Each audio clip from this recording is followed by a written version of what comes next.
One of the things that defines me as a person is reading. And when I say read, I mean I read a lot. This was instilled upon me by my family at a very young age, seeing as how my mom and my sister are both huge readers also. They'd get done reading a book and say, "Here, Penny, read this," and I would promptly read it. Reading replaced a lot of things in my life. I'll never forget, I was 13 years old.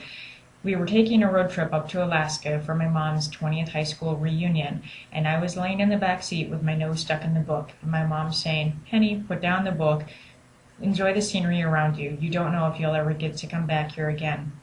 "Ah, but Mom, I just want to finish up this one section of my book," and promptly put my nose back in the book and continued reading. And for some reason, that's all I remember about that trip. During the summer, if given the choice whether I would like to stay inside and read a book or go outside and play with friends, I didn't invariably choose stay inside and read a book, much to my friends' chagrin. However, one of the good things about reading so much is it actually has made me a better piano player by being able to read music. I can now look at the music instead of looking at my fingers trying to figure out where they're supposed to go, because it's just a natural feel of where the keys are at and where my hands are supposed to go. Growing up as a child, I had to go through speech therapy because I had a speech impediment.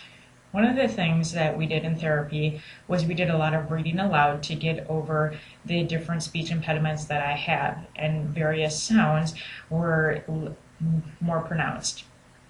By going through therapy, I learned how to set both short and long-term goals, and one of the things that we did was a lot of reading aloud.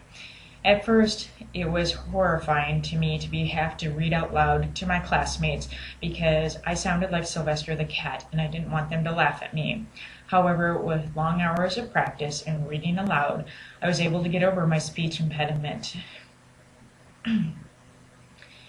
By being able to get over the speech impediment, I was able to gain self-esteem and also learning that self-reliance is the best way to go. If you want to do something, you have to put your mind to it and set the goals and achieve them one step at a time.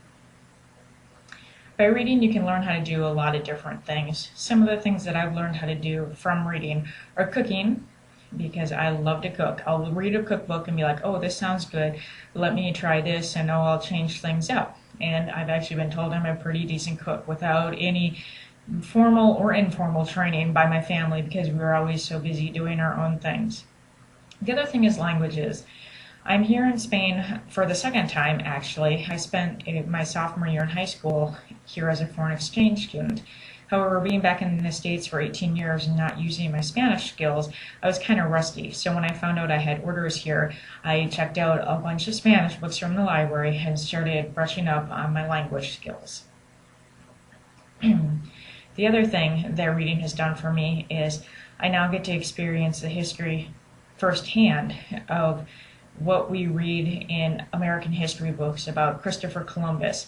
In fact, the town that this base is in is where Christopher Columbus had to basically beg for money to fund his trip to find the New World, i.e. America, from the Spanish king and queen. It's really amazing to realize that just 600 years ago, he was standing on this very same soil and in this very same spot, begging for money so that he could find the New World, which would eventually become a home for all of us.